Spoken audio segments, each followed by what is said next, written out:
While most of the focus has remained on who will be the next mayor of the city of Chicago, voters in some of the area's biggest suburbs will also choose a new direction for their towns on Tuesday.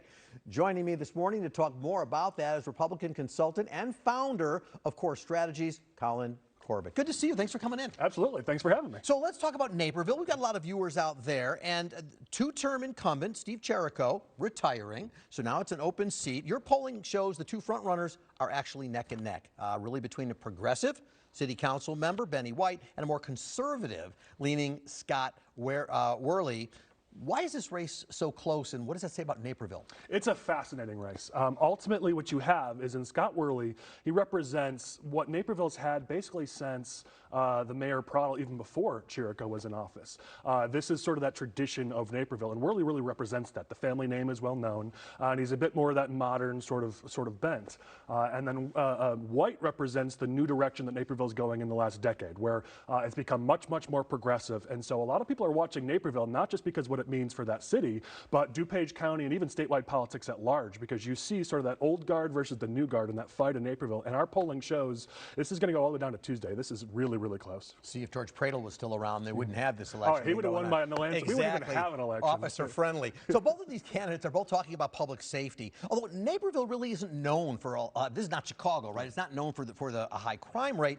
Is the messaging of these candidates trying to just grab onto what they see as a very concerning issue among voters in general right now? It is. Really, the issue of crime outside of Chicago is the feeling more than the reality. You have a lot of people who have moved out to the suburbs because it's a different feel. It's a safe feel. And so it's not that these crimes are happening right down the street, though in some cases they are. It's the idea that they could. It's sort of breaking that idea that, wow, I moved to a really, really safe neighborhood. My kids can ride their bikes to school. And that has changed. Times have changed. And so it isn't necessarily that there's high crime happening right on the streets. It's that it could. And that's the worry that voters have. So Benny White would be Naperville's first African-American mayor. He has gotten the endorsement of Democrats like Sean Casten, Lauren Underwood, Tammy Duckworth. But here's the thing. Naperville is in DuPage. And DuPage, which was very red, has been going bluer. So I'm sort of curious what your view as you study all of this. What does it tell us about the direction of Naperville overall? Yeah, it's why we're watching this race really, really closely. What you see is Worley has run sort of that traditional campaign where he hasn't necessarily been overly political on either side of the aisle. And that may cost him on election day because his base, sort of that right of center base, isn't as pumped up, isn't as excited as White's base is, because he's played to his base. He's played to the Democrats, to the progressives. And what we see is that the Democratic Party is incredibly involved in that race, whereas the Republican Party is only partially involved on their side. And so that's why when you look at a poll, you see who's going to overperform. It's that candidate who has the stronger base, the stronger turnout. And right now, it looks like White's going to have that. And so if White goes into election day with a slight lead in the polls, he more than likely will pull off the win.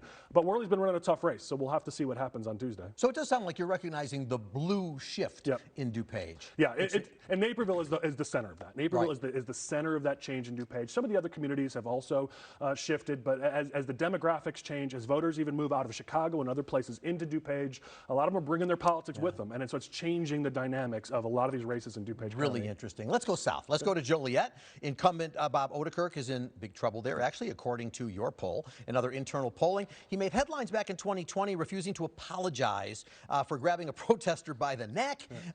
Does that come into play in terms of what we're going to see in Joliet? It does. So I had my team on the ground the last couple of days in just asking early voters, how do you feel? What's this race looking like? And it was pretty universal. I mean, at this point, in my business, you try to avoid making really definitive statements because it gets you in trouble. But I don't see how Odenkirk is not out of office after Tuesday. The voters have turned on him, and it hasn't been a Lightfoot situation where it's over just one specific thing. With him, it's been thing after thing. It's been building over time. It's a very brash style, Odenkirk does, and some people like that, but it can wear on voters over time. And really, over his 8 years, it just seems like voters have moved on from that. And just about half minute left, but Pritzker, conservative donor Dick Uihlein, they're both pumping money into that race for the school boards in the suburbs. What impact?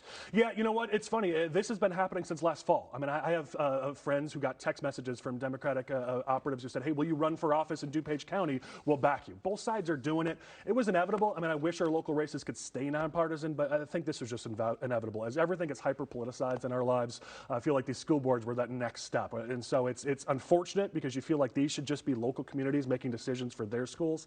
But both sides have made it a battleground, and it really has changed the dynamics in these races. It's going to be fascinating to watch. Carlin Corbett, thank you for coming in. Appreciate it. Follow your work. You do good stuff. Thank you, sir.